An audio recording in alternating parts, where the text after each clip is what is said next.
Hello students, welcome to Biomentors classes online. So today we are going to discuss the next topic in our chapter Semiconductor Electronics Material Devices and Simple Circuits. So आज हम लोग यहाँ पर इस chapter के अंदर में बात करने वाले हैं special purpose PN junction diodes के बारे में. सो आपकी जो आज की जो हेडिंग है वो है स्पेशल पर्पस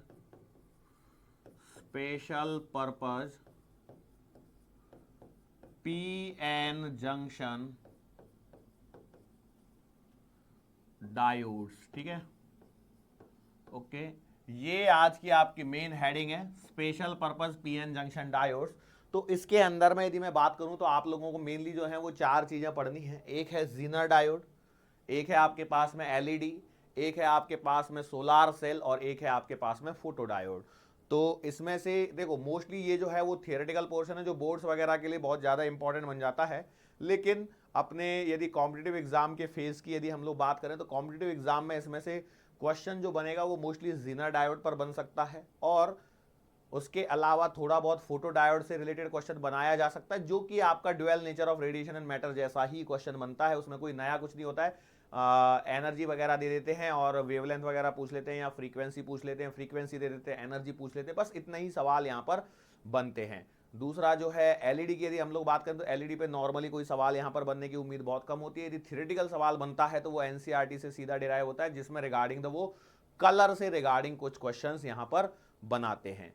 सो हम लोग अभी के लिए बात करते हैं. सबसे पहला जो हम लोग स्टार्ट करते हैं वो करते हैं जीनर डायोड से. ठीक है, जीनर डायोड. ठीक है, ओके. मैंने हेडिंग तो डाल दी है बेटा जीनर डायोड. अब ये जीनर डायोड ऐसे होता क्या है, नॉर्मल पीएन जंक्शन डायोड के बारे में आप लोग सारी चीजें जानते हैं. जानते कि नहीं जानते? बिल्कुल जानते हैं. नॉर्मल पीएन जंक्शन डायोड तो हम लोगों ने पूरा पढ़ा हुआ है. अब जीनर डायोड की यदि मैं खास बात करूं तो it is a special purpose. अब सिंपल सी बात है, जब हम लोगों ने हेडिंग डाल दी है तो इसका मतलब ये भी क्या होगा, एक special purpose PN junction diode होगा. पीएन जंक्शन डायोड होगा जो कि रिवर्स बायस में ऑपरेट होगा, which is operated in reverse bias, reverse biased condition, reverse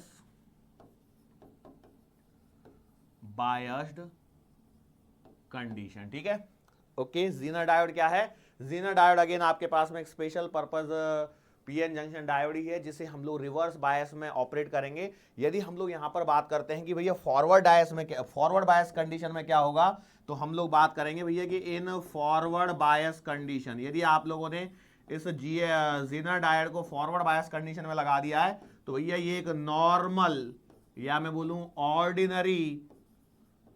ordinary semiconductor diode जैसा ही बिहेव करेगा या ऑर्डिनरी पीएन जंक्शन डायोड जैसा ही बिहेव करने वाला है. कब? जब हम लोगों ने जीनर डायोड को फॉरवर्ड बायस कंडीशन में लगाया हो. तो कई इसे देखो, ये छोटे छोटे से क्वेश्चन है जो पॉइंट में यहां पर लिखा रहा हूं, वही छोटे छोटे से पॉइंट आपको क्वेश्चन के फॉर्मेट में एग्जाम में मिल सकते हैं. तो भैया कैसे लगा देंगे, which of the following does not operate in forward bias condition या which of the following does not operate in reverse bias condition. तो ऐसे सवाल बनाएगा और चार ऑप्शन देगा अब आपके पास में. अब देखो, अब तक आप लोगों ने ऑर्डिनरी या सिंपल पीएन जंक्शन डायोड पढ़ा हुआ है, उसके आगे अभी तक कुछ पढ़ा नहीं है. तो अब यहां से आपका पहला जो स्पेशल पर्पस डायोड चालू हो रहा है वो है आपका जीनर डायोड. तो मैंने बोला ठीक है, अब जीनर डायोड की जब हम लोग बात करते हैं, ऑर्डिनरी पीएन जंक्शन डायोड का जो सिंबल था वो कैसा सिंबल था, ये हमारे पास में ऐसा सिंबल था. यहां से आपका ये वाली साइड बराबर है, ये साइड को P बोलते थे, ये साइड को N बोलते थे. ये आपका ऑर्डिनरी सेमीकंडक्टर डायोड है या ऑर्डिनरी पीएन जंक्शन डायोड है.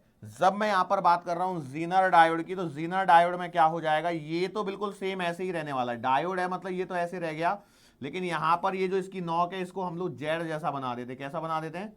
जेड. देखो जेड जैसा बना दिया. So it is your Zener diode. ये इसका क्या हो गया, रिप्रेजेंटेशन हो गया. तो क्या इसमें P और N बदल जाएंगे? नहीं बेटा, इसमें भी P और N बिल्कुल वही रहेंगे जो पहले थे, कोई परिवर्तन नहीं होगा. वो वाला P है, ये वाला N है. तो ये N पे देखो मैंने क्या कर दिया, घुंडियों को थोड़ा सा मोड़ दिया है और Z जैसा शेप दे दिया जिससे मैं आइडेंटिफाई कर पाऊं सर्किट में कि भैया ऑर्डिनरी पीएन जंक्शन डायोड दिया है या जीनर डायोड दिया है. ओके चलो इतना यदि बात क्लियर हो गया होगा तो अब हम लोग बात करते हैं जीनर डायोड के वर्किंग के बारे में।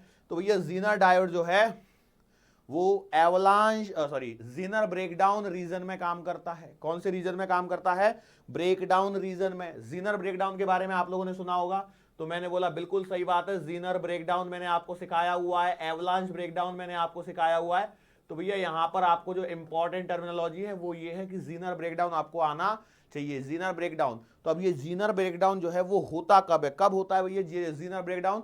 तो जीनर ब्रेकडाउन आपका तब होता है जब डोपिंग लेवल जो है वो हाई हो और जो डिप्लीशन लेयर की जो विड्थ बने वो क्या हो? छोटी हो। तो मैं यहां पे लिखता हूं भैया जीनर ब्रेकडाउन जो होता है वो तब होता है when depletion layer is thin. जब आपकी डिप्लीशन लेयर जो है वो आपकी कैसे होती है? पतली होती है। And doping is high. Doping क्या हो? Doping is very high. मैंने बोला ठीक है। अच्छा इससे होता क्या है भैया? डोपिंग हाई होने के कारण में क्या होता है कि भैया देखो अब इसमें जो डोपिंग हाई करते हैं तो वो P side as well as N side दोनों के लिए डोपिंग क्या की जाती है? हाई करी जाती है। अब यहां पर जो मैं बोल रहा हूं depletion layer is thin, depletion layer is thin, तो ये जो इसका ऑर्डर होता है कई बार इसके ऊपर सवाल बन जाता है 10⁻⁻6 मीटर, या हम लोग बोल सकते हैं लेस देन माइक्रोमीटर। ठीक है, लेस देन माइक्रोमीटर के रेंज की इसकी डिप्लीशन लेयर होती है। ठीक है, तो देखो ये थियोरेटिकल क्वेश्चन यहां पर ज्यादा बनने की उम्मीद होती है। अच्छा अब दूसरी बात ये है हम लोगों ने यहां पर जो बोली है वो ये है कि भैया हमने बोला है कि doping level is very high. Doping level high होने से क्या फर्क पड़ता है? तो डोपिंग लेवल हाई होने के कारण यहां पर जो आपकी डिप्लीशन लेयर है उसके अंदर में जो इलेक्ट्रिक फील्ड बनता है, डिप्लीशन लेयर के अंदर में, in depletion layer the field generated या इलेक्ट्रिक फील्ड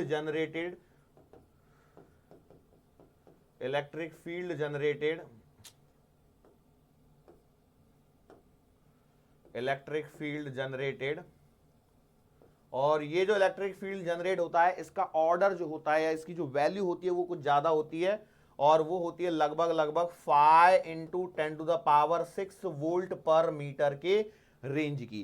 तो ये नंबर भी आपको याद होने चाहिए। देखो ये जो मैं बोल रहा हूं ना यहाँ पर थोड़े से क्या है डेटा है जो आप लोगों को यहां पर याद रखने, इसलिए घबराने की जरूरत नहीं है। एकदम आप एक बार पढ़ोगे, बुकलेट को पढ़ोगे तो आपको सारी चीजें यहां पर याद आने लग जाएंगी। ठीक है, तो इसके कारण होता क्या है कि भैया देखो जब ये जो इलेक्ट्रिक फील्ड यहां पर है जो प्रोड्यूस हो रहा है इसका ऑर्डर इतना ज्यादा होने के कारण यदि हम लोग स्मॉल इनपुट भी प्रोवाइड करेंगे या स्मॉल चेंज इन इनपुट करेंगे तो small change in input causes very large change in current। क्या हो रहा है? बात समझ में आ रही है? जब हम लोगों ने इनपुट में थोड़ा सा भी यदि चेंज करेंगे बाइसिंग में तो उसके कारण जो करंट फ्लो हो रहा है उसमें बहुत ही ज्यादा क्या होगा? चेंज होने वाला है। मैंने बोला ठीक है सर जी, ये वाली बातें भी समझ में आई। अब हम लोग जरा चलते हैं इसके कंस्ट्रक्शन वाले पॉइंट की तरफ। देखो अब कई लोग बोलेंगे सर कंस्ट्रक्शन तो ये भी तो वैसे ही चल रहा है। देखो सारी चीजें वही चल रही है, मतलब हम लोग थोड़ा सा और डिटेल में हम लोग बात कर रहे हैं। तो अब देखो मैं इसमें सिंपल सी बातें और कुछ बताता हूं, वो ये है कि जीनर डायोड जो है वो जीनर ब्रेकडाउन रीजन में ऑपरेट करने के लिए बनाया जाता है। अब जब इसको बनाते हैं तो जो हम लोगों ने डिप्लीशन लेयर की जो विड्थ ली है और जो डोपिंग कॉन्सेंट्रेशन लिया है उसको इस प्रकार से सेट किया जाता है कि जो उसके अक्रॉस रिवर्स बायस वोल्टेज जो डेवलप होता है वो एक फिक्स ऑर्डर का होता है। मतलब 2 वोल्ट 200 वोल्ट 20 वोल्ट 50 वोल्ट जितना चाहिए, जितना हम लोगों को चाहिए उतना वोल्टेज वहां पर डेवलप हो सके इसके अकॉर्डिंग इसकी मैन्युफैक्चरिंग की जाती है। और at the time of manufacturing itself इसका जो जीनर वोल्टेज है वो क्या हो जाता है? फिक्स हो जाता है। मतलब एक बार आपका डिवाइस बन गया उसके बाद में वो चेंज नहीं होगा। और इसका जो यूज किया जाता है वो किया जाता है as a voltage regulator. Zener diode का यूज किया जाता है एज अ वोल्टेज रेगुलेटर की तरह हम लोग इसका इस्तेमाल करते हैं। अब कुछ चीजें और जो मैं यहां पर बता देता हूं, मैंने आपको पहले ही बताया कि भैया in forward bias condition Zener diode act as a normal ordinary PN junction diode. But it is use to act in a reverse bias situation. Reverse bias condition में हम लोग ऑपरेट कराते हैं किसको? ज़ीनर डायोड को। अब ज़ीनर डायोड रिवर्स बायस कंडीशन में जब ऑपरेट होता है तो वो जो ब्रेकडाउन रीजन है वहां पर ये क्या होता है? ऑपरेट होता है। हालांकि उससे ज्यादा यदि वोल्टेज हो गया तो यहां पर भी ब्रेकडाउन हो जाएगा, बात सही है, लेकिन उस रेंज के आसपास में ये क्या करता है? ऑपरेट करता है। इसके लिए भी जो वीआई कैरेक्टरिस्टिक्स बनते हैं वो बिल्कुल सेम वैसे ही बनते हैं। कैसे? जैसे आपके पास में किसके लिए थे? पीएन जंक्शन डायोड के लिए थे, एकदम ऐसे ही और ऐसे ही, ठीक है, बिल्कुल सेम टू सेम ऐसे ही ये क्या है? आपके वीआई कैरेक्टरिस्टिक्स हैं। अब यहां पर जो वोल्टेज है वो क्या है? वही ब्रेकडाउन वोल्टेज है। वही क्या है? ब्रेकडाउन वोल्टेज है। आई क्या है? आई आपका करंट है। यदि आपका जो वोल्टेज अप्लाइड है रिवर्स बायस सिचुएशन में, रिवर्स बायस सिचुएशन में यदि आपने ज्यादा वोल्टेज अप्लाई कर दिया तो again this device is also going to get break down. But यदि नहीं है तो भैया ये क्या करेगा? ऑपरेट करेगा। अब ये ऑपरेट करता कैसे है? किस प्रकार से इसका इस्तेमाल किया जाता है? तो इसका इस्तेमाल किया जाता है कि भैया ज़ीनर डायोड जो होता है, Zener diode acts as voltage regulator. अब यहां पर ये बात समझ में आनी चाहिए आपको, ये वोल्टेज रेगुलेटर आखिर ये क्या प्रॉब्लम, ये कौन सी नई टर्मिनोलॉजी है? तो भैया नाम आपको क्लियरली बता रहा है, नाम से ही पता लग रहा है, the device which regulates the output voltage या द वोल्टेज, ठीक है। अब रेगुलेट का मतलब क्या है? रेगुलेट का मतलब है कंट्रोल। रेगुलेट का मतलब क्या है? कंट्रोल। रेगुलेट का मतलब क्या है? कंट्रोल। मतलब जब कभी भी यहां पर किसी सर्किट के अंदर में ज़ीनर डायोड लगाया गया है तो उसका जो ज़ीनर वोल्टेज होगा, that voltage will appear always across the circuit. That voltage will always appear across the circuit. मैंने बोला सर ये बातें सुनने में तो अच्छी लग रही हैं लेकिन वो फील नहीं आ रहा है जो फील हम लोगों को चाहिए। तो हम लोग क्या करते हैं, इसको लगाते हैं एक सर्किट के अंदर में। अब जब सर्किट के अंदर में लगाएंगे तो देखो होता क्या है, होता ये है कि हम लोगों ने एक रेक्टिफायर सर्किट पढ़ा हुआ है। रेक्टिफायर पढ़ा हुआ है कि नहीं पढ़ा हुआ है?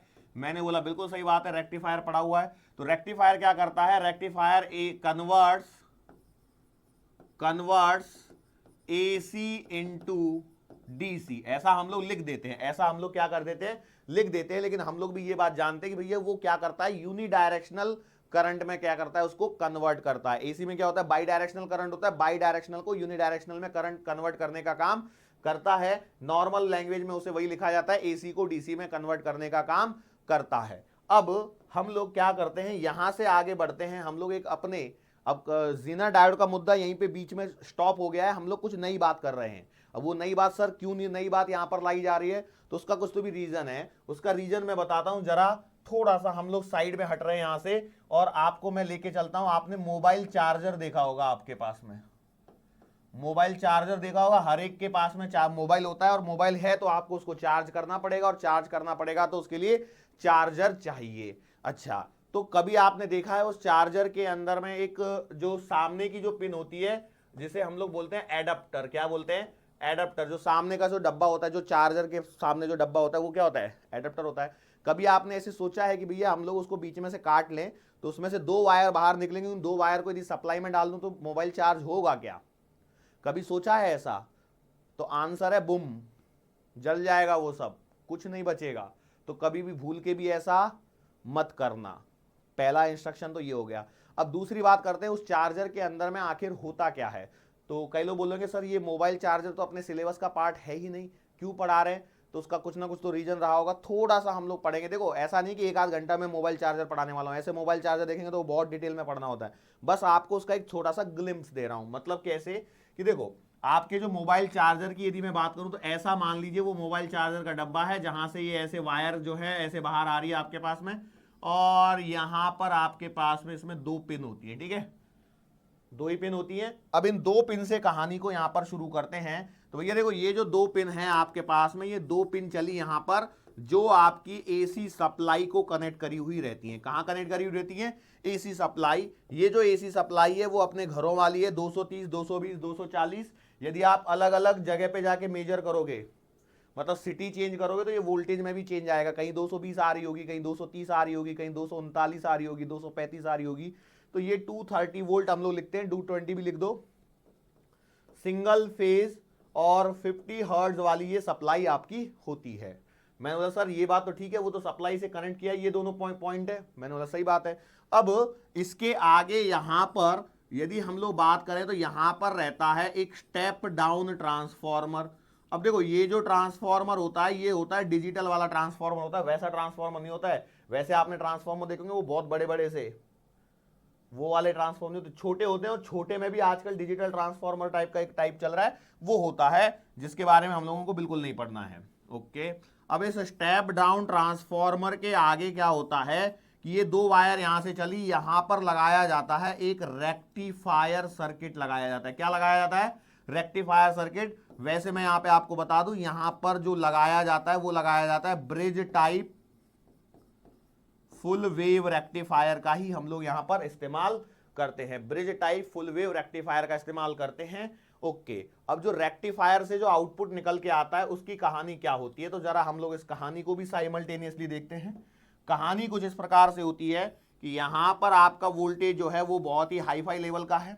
यहां से जब यहां पर आ रहा है तो ये थोड़ा सा छोटा हो गया, यहां से जब ये आगे बढ़ रहा है तो ये कुछ इस लेवल का होता है। ठीक है, डिफरेंस समझ में आ रहा है? It is the output of what? Rectifier. मतलब रेक्टिफायर से बाहर निकलने के बाद में सप्लाई होती है ऐसी। अब इसके आगे जो है, रेक्टिफायर के आगे हम लोग लगाते हैं एक और ब्लॉक लगाते हैं जिसे बोला जाता है फिल्टर। इसे क्या बोला जाता है? फिल्टर। ये फिल्टर क्या होता है भैया? फिल्टर छानने का काम करता है। फिल्टर क्या करता है? छानने का काम करता है। मतलब क्या छानता है? तो भैया ये एक पर्टिकुलर वोल्टेज लेवल को छान के बाहर कर देता है। मतलब क्या कर देता है? So it removes the AC components which are present in the output of rectifier. इस रेक्टिफायर के आउटपुट में से जो एसी कंपोनेंट निकल के आ रहे हैं उनको क्या कर देता है? छान के अलग कर देता है। अब इसका मतलब सर जी हमें नहीं समझ में आ रहा है, तो भैया मैं वेव फॉर्म बनाता हूं, उससे आपको थोड़ा सा आइडिया आएगा। ठीक है, मैंने ये थोड़ा सा ऐसा किया, ये डॉट डॉट डॉट में क्यों बनाया है कि भैया ऐसा था, तो अब ये क्या करेगा? ऐसे ऐसे चलाएगा। ठीक है, यहां पे ध्यान से देखिए कैसे चल रहा है ये। एक काम करता हूं और थोड़ा सा क्लियरिटी बनाने के लिए इसको थोड़ा सा और अच्छे से बनाता हूं। तो लगभग मान के चलिए लगभग ये लेवल पे, ये ऐसे लेवल पे ये चल रहा होता है। देखो ये कैसा लेवल बन रहा है, इसका लेवल समझ में आ रहा है? ठीक है, ये नीचे नहीं जा रहा है इस पर्टिकुलर, देखो ये जो पिंक कलर का जो लेवल दिख रहा है इसके नीचे नहीं जा रहा है, इसके ऊपर ऊपर ही क्या चल रहा है? ये वोल्टेज चल रहा है। तो वैसे तो यहां से शुरुआत तो जीरो से ही हुई होगी, ऐसा थोड़ी कि एकदम से ऊपर से चलने लगेगा, नहीं, शुरुआत जीरो से ही मान लीजिए। और लेकिन ये यहां से जाने के बाद में वापस ये इतना इस लेवल पे ये क्या कर रहा है? मेंटेन करके चल रहा है। तो भैया इसने क्या कर दिया? एसी कंपोनेंट्स को हटा दिया। एसी कंपोनेंट्स को क्या कर दिया? हटा दिया। अब ये जो फिल्टर होते हैं आपके पास में, चार तरह के फिल्टर होते हैं। पहला होता है एल फिल्टर, दूसरा होता है सी फिल्टर, कई बार है ना इस पे भी क्वेश्चन बन जाता है इसलिए मैं इसको कवर कर रहा हूं यहां पे। तीसरा होता है एलसी फिल्टर और चौथा होता है सीएलसी या फिर इसे बोला जाता है पाई फिल्टर। ठीक है, ओके, चीजों को सुनते चलना, बहुत सारा डेटा है जो याद रखने वाला ही डेटा है। आज के लेक्चर में ऑलमोस्ट सारा डेटा आपको, मतलब जैसे मैं बोल रहा हूं वैसे की वैसे सारा आपको याद होना चाहिए। इतना यहां पर आज काम की चीजें यहां पर चल रही हैं। मैंने बोला ठीक है।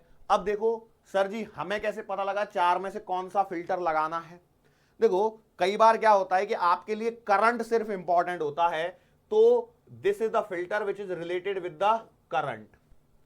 कई बार सिर्फ वोल्टेज इंपॉर्टेंट होता है, वोल्टेज का वेरिएशन, तो यहां पर सी फिल्टर लगाया जाता है। और जहां पर करंट और वोल्टेज दोनों का इक्विवेलेंस यहां पर हमको देखना होता है, तो वहां पर इन दोनों में से कोई फिल्टर लगाते हैं। लेकिन फिर भी जब दोनों का इक्वल रहेगा तो एलसी लगाएंगे, और जहां पर वोल्टेज का ज्यादा रहता है मोस्टली हमारे पास में वही वेरिएशन देखने को मिलता है, तो इसलिए सीएलसी फिल्टर जिसकी एफिशिएंसी वगैरह सब कुछ ज्यादा होती है वो हम लोग यूज करते हैं। तो इसके अंदर में मोस्टली सीएलसी फिल्टर यहां पर आपका यूज किया हुआ रहता है। तो देखो अब सीएलसी फिल्टर लगाने के बाद में, ये फिल्टर लगाने के बाद में वोल्टेज देखो कैसा आ गया। क्या ये अभी एक डीसी लाइन है? डीसी लाइन नहीं है।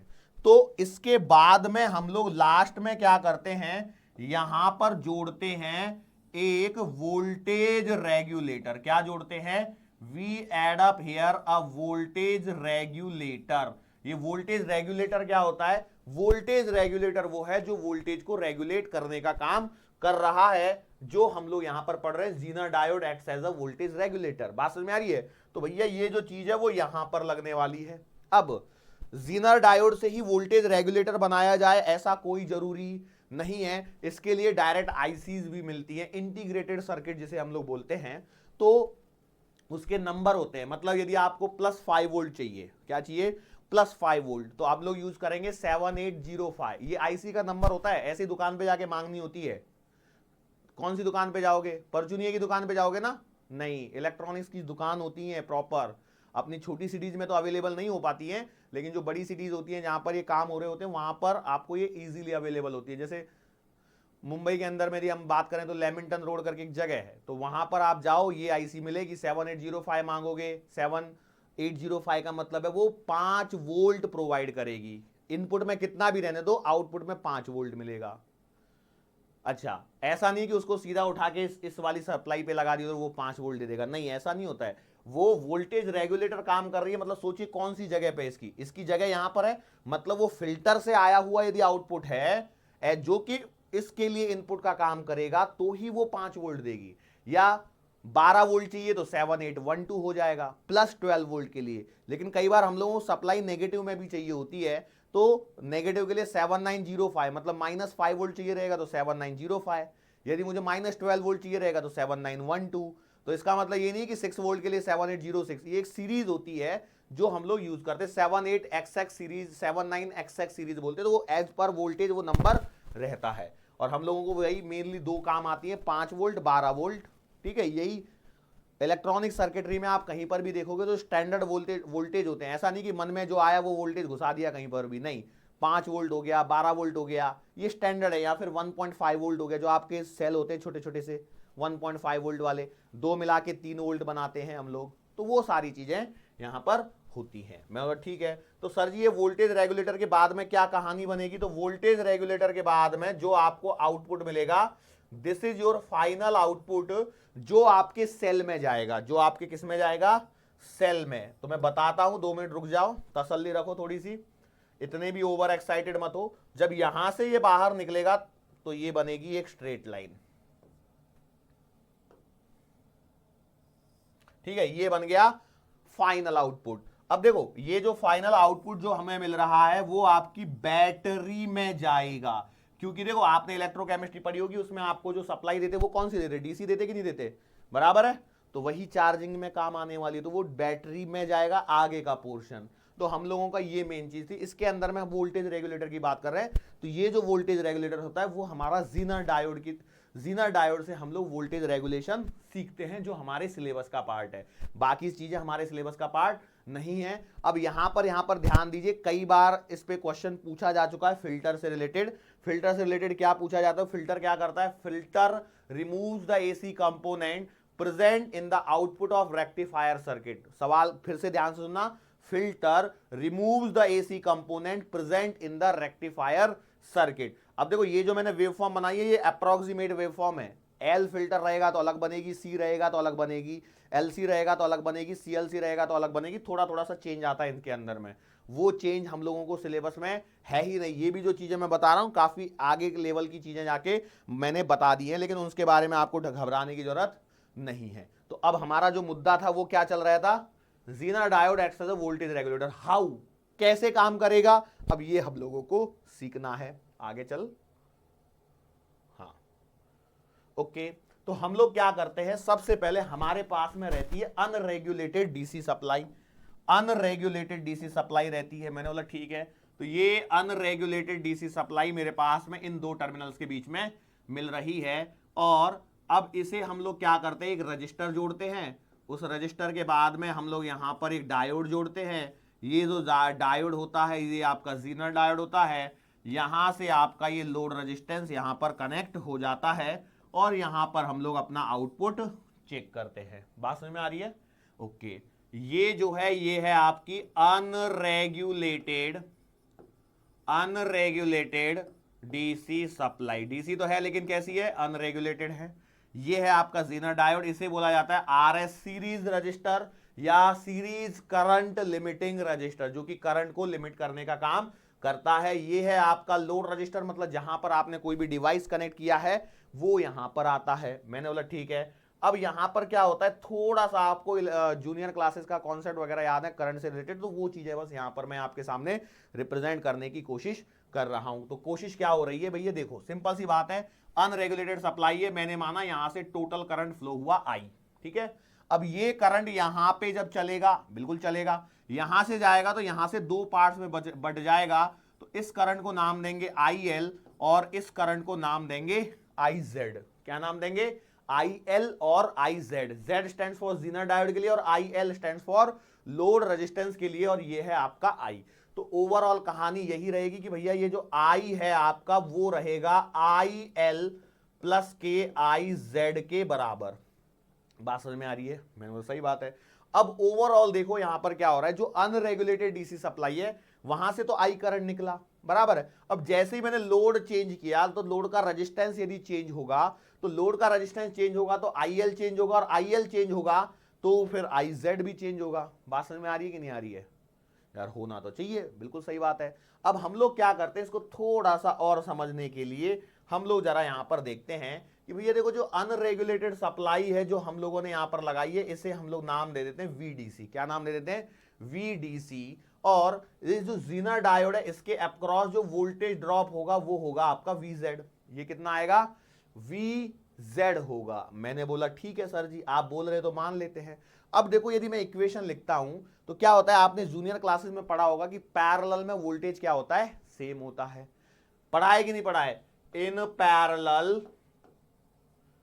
Parallel voltage remains same.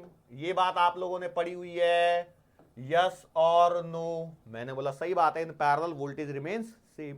तो दूसरी बात आपने पढ़ा होगा V बराबर I इंटू आर। मैंने बोला सही बात है। तो यहां से देखो ये जो है ये पूरा VDC है, मैंने बोला सही बात है। तो ये VDC किसके बराबर होना चाहिए, किसके बराबर होना चाहिए, जरा सोचो।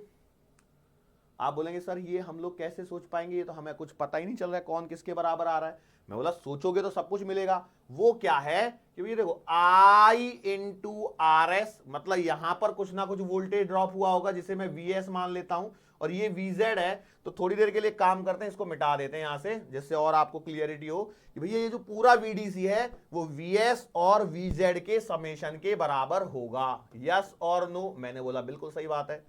VDC जो है वो VS और VZ के समेशन के बराबर होने वाला है। ओके, अब दूसरी बात जो है यहां पर वो ये है कि ये जो VS है, इस VS को मैं लिख सकता हूं I इंटू RS।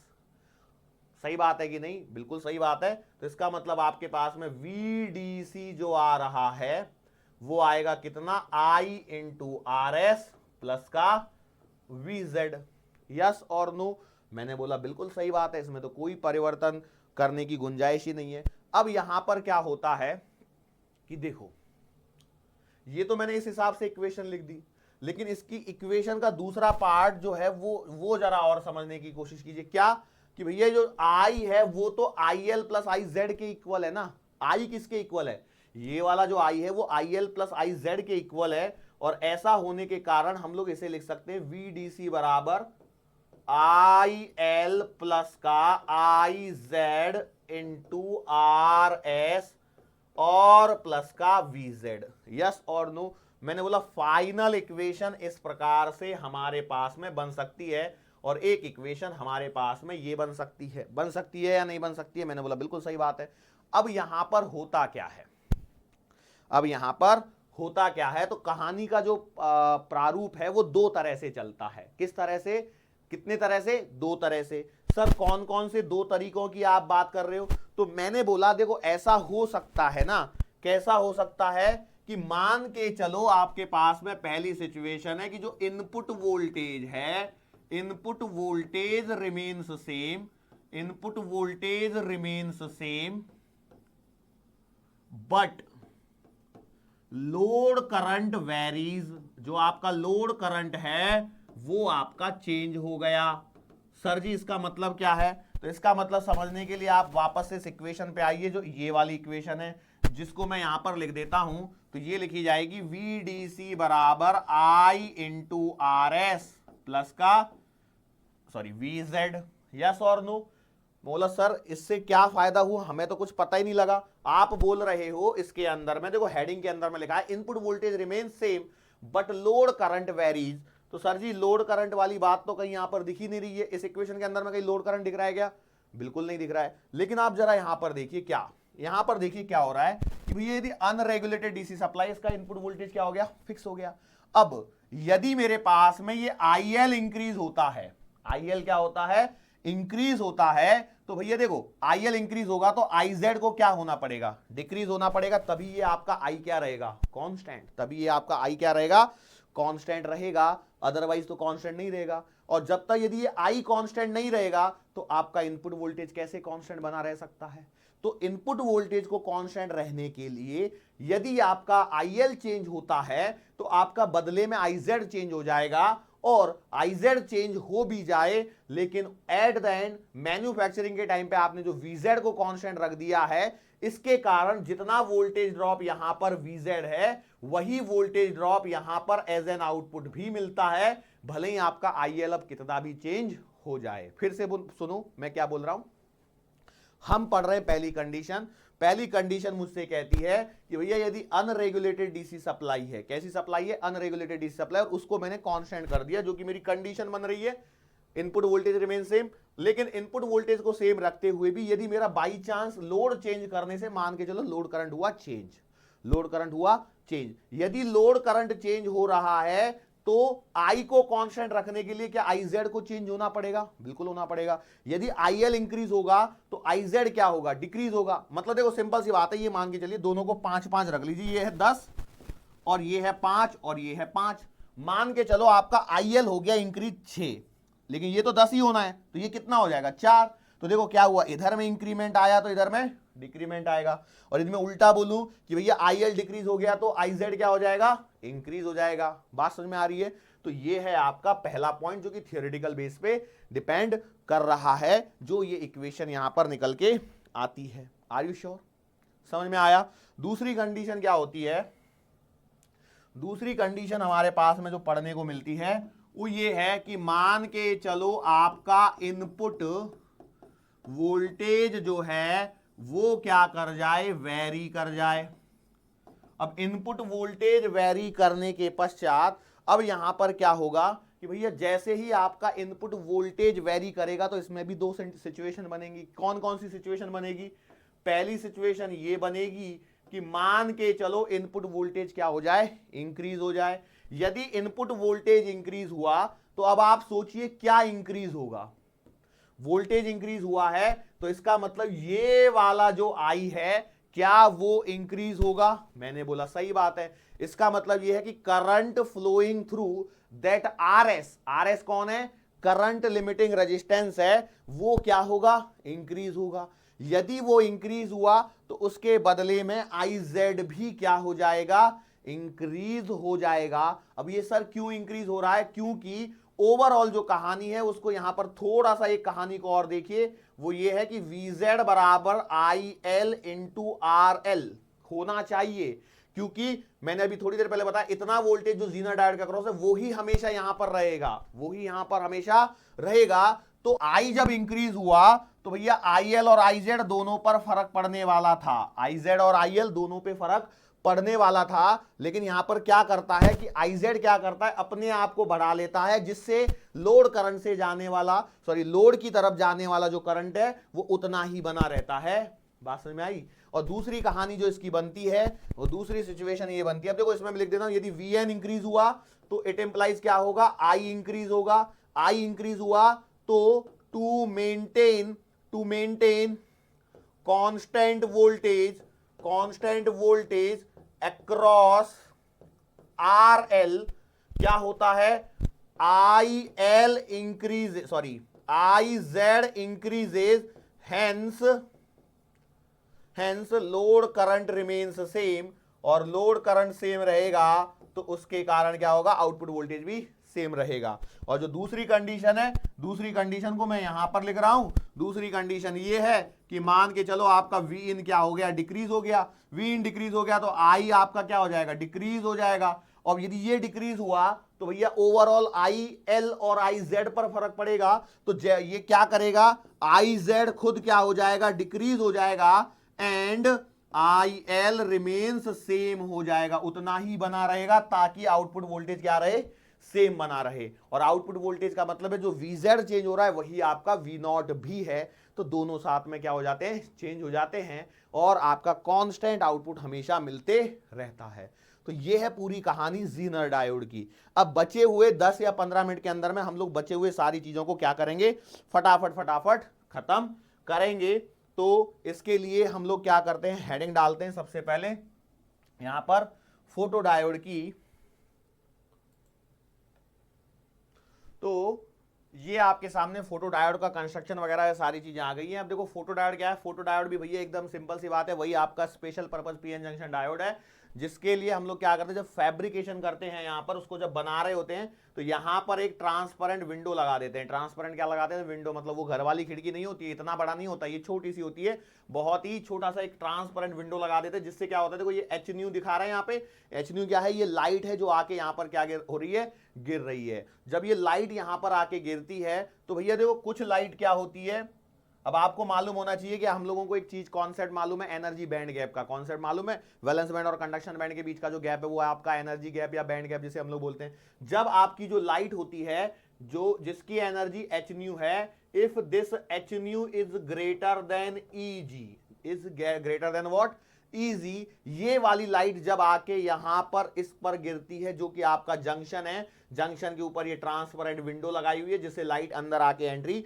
कर सके, तो यहां पर क्या होता है कि इलेक्ट्रॉन होल्स के पेयर बनते हैं। क्या बनते हैं, इलेक्ट्रॉन होल्स के पेयर्स यहां पर बनते हैं। अब इलेक्ट्रॉन होल के पेयर बनते हैं, और हम लोग दूसरी बात ये जानते हैं कि भैया यहां पर क्या होता है, आपका एक इलेक्ट्रिक फील्ड प्रेजेंट होता है। क्या होता है, इलेक्ट्रिक फील्ड प्रेजेंट होता है। अब यहां पर थोड़ा सा ध्यान देने वाली बात यह है कि यहां पर जो ये जो फोटो डायोड होता है, इसे हम लोग यूज करते हैं रिवर्स बायस कंडीशन में। इसे कहां पर यूज करते हैं, रिवर्स बायस कंडीशन में इसका इस्तेमाल किया जाता है। अब इस इलेक्ट्रिक फील्ड की जो डायरेक्शन है वो कुछ इस प्रकार से है, जो हम लोग जानते भी हैं वैसे भी, वो कुछ इस प्रकार से होती है कि भैया जो इलेक्ट्रॉन जो हैं, तो इलेक्ट्रॉन किधर मूव कर जाते हैं, तो आप जानते हैं इलेक्ट्रिक फील्ड के अपोजिट डायरेक्शन में, मतलब इस डायरेक्शन में आपके इलेक्ट्रॉन मूव कर गए, और होल्स जो हैं वो इस डायरेक्शन में मूव कर जाते हैं, कर गए।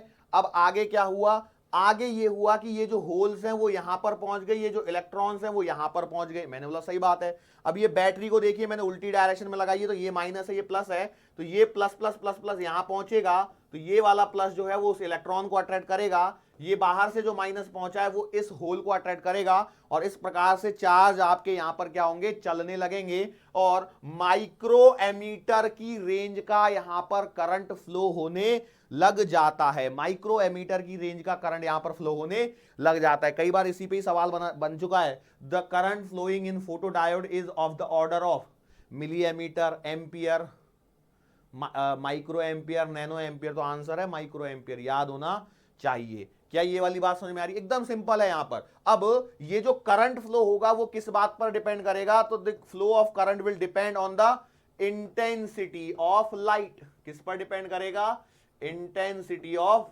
लाइट, मतलब जितनी ज्यादा लाइट की इंटेंसिटी होगी उतना ही ज्यादा यहां पर क्या फ्लो होगा, फोटो करंट फ्लो होगा। बस इसकी जो फ्लो की डायरेक्शन है वो है उल्टी साइड में। किस डायरेक्शन में, उल्टे साइड में, क्योंकि हम लोगों ने इसको क्या लगाया, रिवर्स बायस कंडीशन में कनेक्ट किया हुआ है। तो अब यहां पर इसका VI कैरेक्टरिस्टिक्स का ग्राफ देख लीजिए।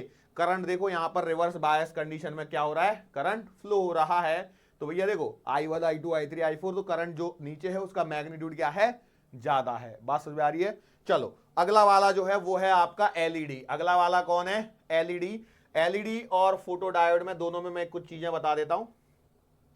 देखो ये मैंने बनाया ऑर्डिनरी पीएन जंक्शन डायोड, ठीक है, ये क्या है, ऑर्डिनरी पीएन जंक्शन डायोड। यदि मैं यहां पर ऐसे कर दूं, काम करता हूं थोड़ा सा उधर से ही करके लाता हूं।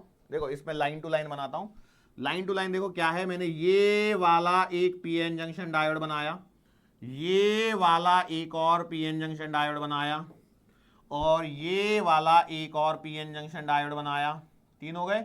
एक और बना देता हूं मैं, और एक यहां पर बना दिया सिंपल सा। ओके, अब मैंने क्या किया, अब मैंने यहां पर क्या किया, इसको तो लिख दिया ऑर्डिनरी। ये क्या है, ऑर्डिनरी। यदि लाइट इस पर गिरते हुए ऐसे दिखाते हैं तो ये बनता है आपका फोटो डायोड। ये क्या बन गया, फोटो डायोड। सिंबल आइडेंटिफिकेशन के लिए आ सकता है। और यदि लाइट को मैंने यहां से बाहर निकलते हुए दिखाया है तो ये है आपका एलईडी। ये क्या है आपका, एलईडी। सब में यही आपका पी साइड है, ये एन साइड है, ये पी साइड है, ये एन साइड है, ये पी साइड है, ये आपकी एन साइड है, ये पी साइड है, ये एन साइड है। तो ये वाला कौन सा है, यदि मैंने जेड बना दिया तो ये हो गया आपका जीनर डायोड। बात समझ में आ रही है। तो ये सिंबल्स आपको पता होने चाहिए, नोटबुक में नोट डाउन कर लेना इन सिंबल्स को। क्लियर है।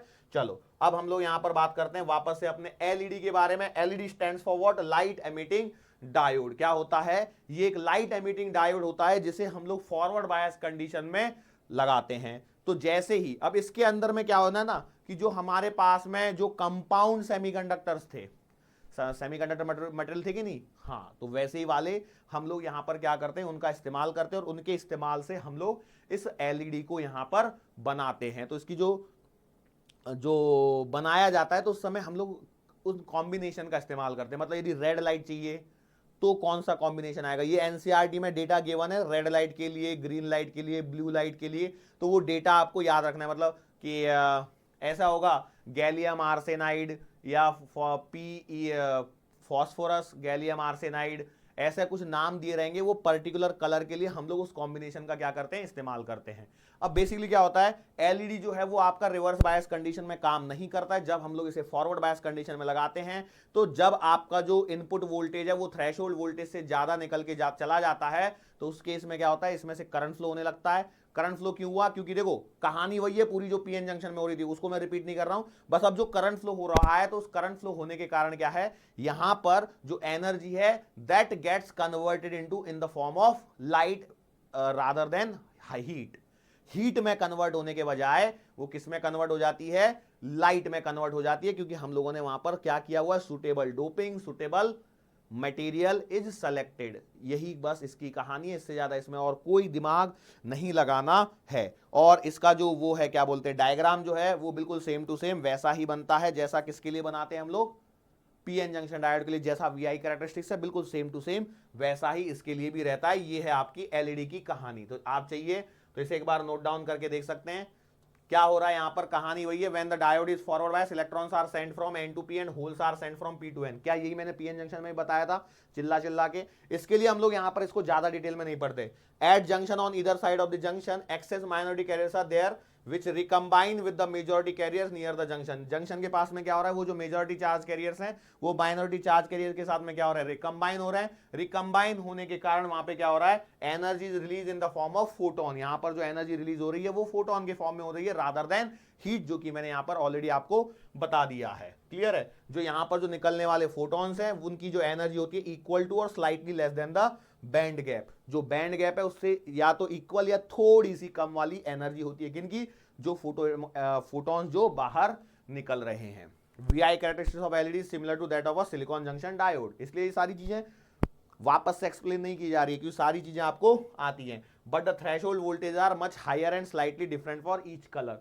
जो हर एक कलर है उसके लिए वो थ्रेशोल्ड वैल्यू क्या रहेगी, अलग अलग। जैसे सिलिकॉन के लिए हम लोग बोलते हैं 0.7, जर्मेनियम की 0.3, तो वो यहां पर नहीं रहेगी, वो यहां पर क्या रहेगी, थोड़ी सी ज्यादा रहेगी। क्लियर है। The reverse breakdown voltage of LEDs are very low, typically around 5 volt. 5 volt के आसपास उसका रिवर्स ब्रेकडाउन वोल्टेज होता है। इसलिए ध्यान रखना है भैया एलईडी को कभी उल्टा नहीं लगाना है, उल्टी लगाएगी सीधी उड़ जाएगी। चलो लास्ट टॉपिक है आपका ये सोलार सेल।